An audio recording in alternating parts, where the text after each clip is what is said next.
यहाँ पर आचार्य भगवान पूज्यपाद स्वामी ने कल बहुत सुंदर सूत्र, यद्यपि इसका वर्णन करें तो लगभग 5 दिन लग जाएंगे।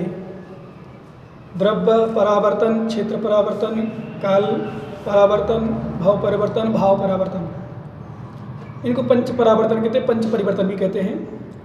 तो इसमें आचार्य महाराज पूज्यपाद स्वामी का कहने का अर्थ है कि मैंने इतनी बार खाया, जब हम आहार करते हैं तो अधिकांशतः यही विकल्प रखते हैं, क्यों ज़्यादा खाएं, थोड़ा सा ले लो और छोड़ दो। छोड़ मतलब खाते जाओ, अच्छा लगता है खाते समय, कोई भी चीज़ खाते समय। आज जैसे वो होती है आपकी नमकीन मोटा क्या बोलते उसको, आप लोग बोले अच्छा लग रहा था, फिर मैंने सोचा ले लेंगे ज़्यादा तो पेट खराब हो जाएगा, और फिर खाने तो इतना सा खाओ उतना खाओ, पेट भरना है। फिर मैंने उसको नहीं तो अच्छा लग रहा तो लेते जाओ, सही बताएं। परंतु एक विचार जब भी मैं लेता हूँ कोई भी सामग्री, अच्छी सामग्री विशेष रूप जिसको आप अच्छी मानते हो, तो मेरे मन में विकल्प आ जाता है कि इतनी खाओ सो वही है, इतनी खाओ सो वही है, और ज़्यादा पेट खराब करो। और उस वक्त कितनी बार तो खाया है, कितनी बार। भुक्तोर्जिता मोहर मोहन मया सर्वे भी सर्व पुद्गला उच्छिष्ट तेज बद्दे मम विज्ञस का स्पृहा। आचार्य महाराज कहते हैं उच्छिष्ट यानी जूठन के समान, मम विज्ञस का स्पृहा, उनको फिर से खाने की इच्छा, तेजबद्ध अद्दम, फिर से उनको खाने के लिए उनमें मेरी इच्छा क्यों। मम विज्ञस, क्या बात, देखो आचार्य महाराज कितनी सुंदर।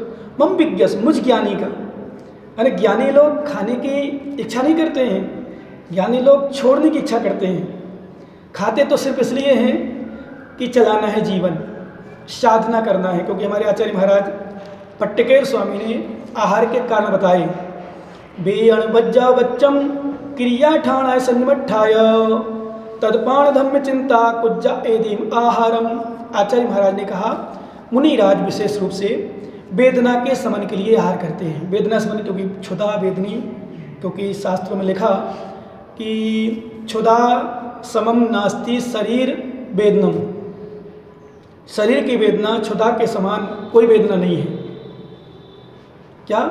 क्षुधा समम नास्ति शरीर वेदना, मैंने शरीर की वेदना जो है क्षुधा भूख के समान, क्षुधा को नागिन कहा गया है, उसके खातिर व्यक्ति कुछ भी करता है। तो क्षुधा एक नागिन, तो उसको समाप्त करने के लिए, क्षुधा वेदनी को शांत करने के लिए भोजन करते हैं। बेच्चा बच्चे वैयावृत्ति के लिए, जब भोजन करेंगे तो वैयावृत्ति कर पाएंगे। बेड़े बच्चे क्रिया ठाना है आवश्यक कर्तव्य का पालन करने के लिए, संवठा है संयम के लिए, तदपाण धम्म चिंता प्राणों की रक्षा, प्राणों क्योंकि भोजन नहीं करेंगे तो प्राण नष्ट हो जाएंगे, तो प्राण। इसलिए कुछ लोग जो आत्मघात करते हैं वो मूर्ख हैं, अज्ञानी हैं, और कथन जगह मिथ्या दृष्टि पापी हैं, तो कुछ अतिशयोक्ति नहीं है। क्योंकि शम्य दृष्टि मरना नहीं चाहेगा, आत्मघात नहीं करता, वो आत्मघात करता तो उसमें कुछ रीजन, विशेष रीजन, धर्म की रक्षा हेतु फिर भी शास्त्रों में प्रमाण दिए हैं धर्म की रक्षा के लिए। जैसे हम साधु हैं तो कोई हमारी साधना नष्ट करने आने लग जाए, कोई नष्ट करने आने जाए, मतलब कोई बलात् कपड़े पहनाने आ जाए, बलात् कोई संयम को नष्ट करने आ जाए, चार को नष्ट करने आ जाए, तो उसके लिए हमारे यहाँ विधान है कि हम आत्मघात कर सकते हैं, श्वास आदि रोक करके, नस आदि काट करके, गला आदि में दबाकर, कुछ भी ऐसा विधान है। हाँ, और ऐसा किया है हमारे साधुओं ने। कुछ विषय है, बताएंगे कभी चर्चा का विषय आएगा जब, कि आत्मरक्षा के लिए, साधना की रक्षा के लिए, संयम की रक्षा के लिए कर सकते हैं। परंतु जो मरते हैं, उनने मेरी बात नहीं मानी इसलिए मर गया, पिताजी ने मेरी शादी नहीं करी इसलिए मर गया, उसने ऐसा नहीं किया तो इसलिए मर गया, वो मुझे परेशान कर रहा है इसलिए मर गया, ये आत्मघात ये महापाप है। इस आत्मघात को महापाप कहा है। तो कहने का अर्थ जो मरते हैं वास्तव में वो मूर्ख है, अज्ञानी है। शरीर, आपने एक बात कही थी कल की विषय ले लो पुनः, कि स्वर्ग पर्याय चाहिए, देव पर्याय चाहिए। नहीं, देव पर्याय चाहिए नहीं है भैया, कभी भूल के मत कहना। देव लोग भी मनुष्य पर्याय के लिए तरसते हैं। मणुआगे वितवो मणुआगे महापम शैलम मणुआगे विछाणम मणुआगे बिडिब्बाणम। मनुष्य गति में ही मणुआगे तब, मनुष्य गति में तप होता है श्रेष्ठ, मनुष्य गति में संयम का पालन होता है, मनुष्य गति से ध्यान होता है, मनुष्य गति से निर्माण होता है, इसलिए मनुष्य गति श्रेष्ठ है। और मनुष्य गति के लिए देवता भी तरसते हैं। जब उनकी सची देव की यानी सौदरमद की ललेबन नील 40 नील सची, कितनी आपने सब पंचगण कराया ना, किताब वालों ने बताया होगा आपको, उस समय हमने पंचगण में सौधर्म इंद्र के शासन में, एक सौधर्म इंद्र के शासन में 40 नील सची मुख चली जाती हैं। कितनी? 40 नील। तो जब सौधर्म इंद्र के यहाँ से सची च्युत होती है, मनुष्य पर्याय ग्रहण करती है, तो अवधि ज्ञान से जान लेते हैं कहाँ जाएगा कहाँ नहीं, जान लेता है वो। तो वो अपनी सची के द्रव्य को प्रणाम करता है और एक उसकी स्तुति करता है, आराधना करता है, प्रशंसा करता है, वो अपने आप को हीन मानता है कथनचित। बोले देवी तू कितनी सौभाग्यशालिनी है, पहले तेरे द्रव्य को प्रणाम, भावी भगवान आत्मा को, क्या भावी भगवान आत्मा को प्रणाम करता हूं। बोले मैं तो यहीं रह जाऊंगा असंयम अवस्था में, और तू मनुष्य पर्याय ग्रहण करके संयम ग्रहण कर लेगी और केवल ज्ञान प्राप्त करके मोक्ष चली जाएगी, मैं यहीं रह जाऊंगा। तो वो कहता है मैं तुम्हारी आराधना करूंगा, मैं तुम्हारी पूजा करने आऊंगा और मैं यहीं रह जाऊंगा, बताओ। तो उसके लिए द्रव्य को प्रणाम। कहने का अर्थ शौदर्मिंद्र भी इस मनुष्य पर्याय के लिए श्रेष्ठ मानता है और सोचता है कब यहाँ से छूटूं। इसलिए मैंने कल कहा था आप देव पर्याय की भावना मत बनाना कि मैं देव बन जाऊं। वहाँ संयम, वहाँ चाहो आप आलू छोड़ दो नहीं छोड़ पाओगे, भले खाते नहीं हैं आप, कहो रात्रि भोजन त्याग कर दो नियम ले लो नहीं ले पाओगे, शील ब्रह्मचर्य नियम ले लो नहीं ले पाओगे, जो है वहाँ वही चलेगा जो चलता है, नियम नहीं ले पाओगे, त्याग नहीं कर पाओगे, तपस्या नहीं कर पाओगे, मुनि नहीं बन पाओगे। इसलिए मुनि आदि बनना मनुष्य पर्याय, मनुष्य पर्याय इसलिए श्रेष्ठ कहा गया है। इसलिए मनुष्य पर्याय को कभी तुम्हारे आचरण मांगे प्राणों की चिंता करो, इस मनुष्य पर्याय को मत त्यागो, मत सोचना कि मर जाऊं। कई बार वृद्ध लोग जब परेशान होते हैं तो परेशान होने पर मर जाऊं भगवान उठा ले भगवान, नहीं, उसमें लिखा है जीने की ना हो इच्छा मरने की हो न वांछा। क्या न मेरी जीने की इच्छा हो न मरने की इच्छा हो, मरने की भी इच्छा नहीं होना चाहिए, मरने से क्या होगा। मनुष्य पर्याय जितना अधिक और क्या भरोसा कौन सी पर्याय में जाएंगे, और दूसरी बात नियम से किसी भी पर्याय में जाएंगे यहाँ से असंयम में रहेंगे, स्वर्ग में जाएंगे तो वहाँ संयम असंयम पूरा, तिरंज गति में जाएंगे तो वहाँ पता नहीं क्या स्थिति रहती है, और मनुष्य गति में जाएंगे तो माँ के 9 माह पेट में रहेंगे।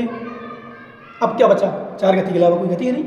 तो कहने का अर्थ कभी मत सोचना ऐसा कि मैं मर जाऊँ मैं चला जाऊँ। कई बार जब माताएँ बहुएँ सास परेशान होती है एक दूसरे से, तो वो क्या करती हैं कि मरने की सोचती हूँ। कई बार आपने सुना होगा समाचार, आप लोग टीवी न्यूज़ चैनल अखबार आदि पढ़ते होंगे, बहुत सारी सूचना आती हैं वो मर गया, वो मर गई, क्यों मर गया, वो सास बहू की लड़ाई हो गई मर गया, पिता पुत्र लड़ाई हुई मर गया, उनने उसको मार दिया तो मर गया। मारना तो चलो ठीक है उसने मार दिया, हम क्या कर सकते उसके लिए, पर तो मर गया, क्यों मरा, इसका मतलब मनुष्य पर्याय। कई बार घाटा लग जाता है लोगों को, लॉस लग जाता है। अभी सुना है कोरोना वायरस तो चल रहा है, इसमें कई लोग घात कर रहे हैं, छत से गिर गया एक व्यक्ति, सुना को पॉजिटिव आ रहे, उसकी रिपोर्ट आई, रिपोर्ट नहीं आई और जांच के लिए ले गए, संक्रमित का तो संदेह हुआ, और 3री मंजिल से ऊपर से नीचे गिर गया, मर गया। ये सब क्या है, सब व्यर्थ की बातें हैं। इसलिए मनुष्य पर्याय में वास्तव में मरने की कभी नहीं सोचना चाहिए। तो मनुष्य पर्याय तो हमारे लिए हीरा है, दुर्लभ से दुर्लभ है प्राणी। क्या ये दुर्लभ है, रत्न तो मनुष्य पर्याय पाना बहुत दुर्लभ होता है। और मनुष्य पर्याय से बोधि ज्ञान, रत्नात्रय, संयम, साधना, ये सब कहाँ से मिलता है, मनुष्य पर्याय से। इसलिए कभी भी भूल करके भी जीवन में मनुष्य पर्याय को छोड़ने का, मनुष्य पर्याय को नष्ट करने का नहीं सोचना चाहिए, और देव पर्याय को श्रेष्ठ नहीं मानना चाहिए। मनुष्य पर्याय ही श्रेष्ठ है, देव पर्याय मात्र वहाँ श्रेष्ठ मानी जाती है वो लोग भगवान की भक्ति अनीचा भक्ति कर लेते हैं। कैसी भक्ति करते हैं, अनीचा मतलब अकाढ़ भक्ति। इसलिए कई बार प्रश्न करते लोग, महाराज जब मनुष्य श्रेष्ठ है तो मनुष्यों को देव क्यों बनाया जाता है, पूजा, पंचकलनक, वेदी प्रतिष्ठा, विधान इत्यादि में। आपको सौदर्मन बने थे ना, मनुष्य श्रेष्ठ तो सौदर्मन क्यों बनाया गया, भैया मनुष्य में आकुलताएं होती हैं, मनुष्य में व्याधियां होती हैं, मनुष्य में बाधाएं होती हैं, देव में नहीं होती। उनको सुबह सूतक नहीं होती, उनके बच्चे नहीं होते, उनको 1 नंबर 2 नंबर की बाधा नहीं होती, उनको गर्मी भूख प्यास आदि नहीं लगती। भूख लगती है थोड़ी, सो सामान्य से कंठ में अमृत होता है झड़ जाता है, भूख मिट जाती है। आपको बाधाएं हैं, और जो भक्ति वो कर लेगा वो भक्ति आप नहीं कर पाओगे। वो 8वें द्वीप नंदीश्वर द्वीप में जाके आराधना कर लेता, आप नहीं कर पाओगे। वो तीनों टाइम निर्विकल्प हो गए, निर्विकल्प मतलब कोई विकल्प नहीं, वहाँ देवी देवता के अलावा कुछ है नहीं, इसीलिए देव बनने का नहीं ज्ञानी। फल वही बात करी मैंने, क्यों फिर वो जाएगा कल कि मांगने से नहीं मिलता है, मांगने से नहीं मिलता है। विनय जी सुनो, मांगने से नहीं मिलता, मांगने से मिलेगा भी नहीं। इसलिए जो पर्याय मांगना एक हम तुच्छ पर्याय मांग रहे, दो पर्याय मांगना मतलब तुच्छ भेंट मांग रहे भगवान से। भगवान के पास जाओ, राजा के पास जाओ और राजा से कहो मुझे ये दे दो, ये तो छोटी बड़ी चीज़ नहीं। राजा से कहो भगवान, भगवान से कहो भगवान मैं आप जैसा बनना चाहता हूँ। राजा से छोटी मोटी चीज़ ले आए, ये दे दो वो दे दो, नहीं, बढ़िया मांगो। मांगो तो ऐसा मांगो कि दोबारा मांगना ना पड़े। राजा से मांगो तो ऐसी चीज़ मांगो जो राजा पद मांगो, राजा मैं राजा बन जाऊँ, राजा मिल जाऊँ, राजा बनूँ। और राजा से कहो मैं राजन मुझे 2 महीने का 2 साल का भोजन दे दो। अरे राजा के पास क्या 2 साल का 1 साल का भोजन मांग रहा है, पागलपन। ऐसे भगवान से, और पहली बार हमने कल एक बात बताई थी आपको, मांगने से मिलता तो फिर तो हर व्यक्ति कोई भी कुछ भी मांग सकता था।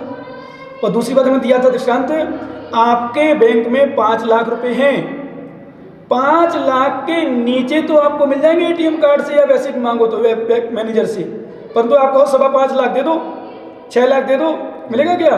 आपके पुण्य में होगा तो देव पर्याय मिलेगी, देव पर्याय में जो मांगोगे उससे कम तो मिल जाएगा, पर वो नहीं मिलेगी और श्रेष्ठ मिलेगी, और वो भी मिल जाए उतनी, पर आगे तो मिलेगी नहीं। तो हमारे आचार्य हमारे इसमें आगे सूत्र दे चुके, यत्र भावा शिवम दत्ते दो कियद्दूर वर्तनी यो नैत्यासु गभ्युति कोसार्थे किम ससिदति। कहते चुके कि जो भाव, जो संयम, जो भक्ति, जो साधना, जो आराधना मोक्ष पद दे सकती है, उससे क्या स्वर्ग नहीं मिलेगा? जो व्यक्ति 50 किलो का वजन 5 किलोमीटर ले जा सकता है, वो 50 किलो का वजन क्या या 10 किलो का वजन उस मंदिर तक नहीं ले जाएगा? इसलिए भगवान के चरणों में कभी मत मांगना मैं देव बन जाऊं, और इसलिए मांग रहा हूं कि मैं भक्ति करूं। क्यों भक्ति क्यों करूं? भक्ति क्यों करूं? भगवान बनूं ना। भक्ति यहां बनी हो, यहां से भगवान बनो, क्यों देव बनना? क्यों बनना? और मांगने से नहीं मिलेगा, तुम्हारे पुण्य में होगा तभी मिलेगा, अन्यथा नहीं मिलेगा। इसलिए हमारे आचार्य ने कहा देव पर्याय मांगना तो ज्ञानी का विषय नहीं। और सुन लो एक बात, सम्यक दृष्टि तो मांग ही नहीं सकता, ज्ञानी जीव देव पर्याय को मांग नहीं सकता। अब आप मांगते रहो ताकि थे जानो क्या। इसलिए अब आचार्य कह रहे तुम आप क्यों मांग रहे हो, उसके लिए सूत्र बहुत सुंदर दे रहे हैं। कर्म कर्म हिताबंधी जीवो जीव हितस्पृहा सौ सौ प्रभाव भूयस्ते स्वार्थम को वन वांछति। अब फिर वैसे आ जाएगा वो, आजकल बड़े स्वार्थी जीव हैं। क्या है? स्वार्थी। पिता रोता है अपने व्यवसाय के लिए, पुत्र रोता है अपने के लिए। तो कर्म कर्म हित पहले का अर्थ करते हैं, कर्म कर्म हिताबंधी, कर्म कर्म हिताबंधी जीवो जीव हितस्पृहा। कर्म अपने हित रूप कर्म को बांधता है और जीव जीव के हित की इच्छा करता है। सौ सौ प्रभाव भूयस्ते स्वार्थम को वन वांछति। स्वार्थ कौन नहीं चाहता? हर व्यक्ति स्वार्थ चाहता है। और मैंने एक सूत्र दिया था, छोटा सा है इंग्लिश में, ऑल और सेल्फिश। सब स्वार्थी है। आप यहां बैठे हो स्वार्थ से बैठे हो, बोलो नहीं है स्वार्थ? केसरीलाल जी स्वार्थ है कि नहीं? इतनी दूर से आ रहे, 1 किलोमीटर दूर से गर्मी में, स्वार्थ से आए हो। वो विषय भिन्न है। फिर स्वार्थ 2 प्रकार के हैं, एक लौकिक स्वार्थ, एक पारमार्थिक स्वार्थ। एक लौकिक स्वार्थ, एक पारमार्थिक स्वार्थ। लौकिक स्वार्थ होता है एक सामान्य रूप से अपन गुरु चरणों में जाए, सम्मान मिलेगा, नाम होगा, प्रशंसा होगी, माला पहनाई जाएगी, ये आदि आदि। एक लौकिक सम्मान हो गया, लौकिक स्वार्थ हो गया। कई बार होता है, कई लोग जाते हैं तो कई लोग जाते हैं जो विशेष रूप से लौकिक स्वार्थ से जाते हैं। महाराज पास आशीर्वाद ले आए, महाराज इसलिए आते हैं महाराज व्यापार चलने लगेगा मेरा, मैं महाराज से आशीर्वाद ले लूँगा, मेरी दुकान अच्छी चलने लगेगी, महाराज पास जाऊँगा, महाराज मेरी परेशानी है, महाराज थोड़ा मंत्र तंत्र दे देंगे, इसलिए महाराज पास जाते हैं। अथवा बहुत सारे लोग इसलिए आते हैं सम्मान मिलेगा, नाम होगा, सम्मान होगा, इसलिए भी आते हैं। कुछ इसलिए भी आते हैं महाराज जान पहचान हो जाएगी, तुम्हारा आगे काम बनेगा। ये लौकिक स्वार्थ है। और एक वो व्यक्ति होता है जो पारमार्थिक स्वार्थ से आता है। आप आए हो किस लिए आए हो ज्ञानी? कल्याण के लिए, जिन देशना सुनने के लिए। किसके लिए? जिन देशना सुनने के लिए, आत्म कल्याण के लिए।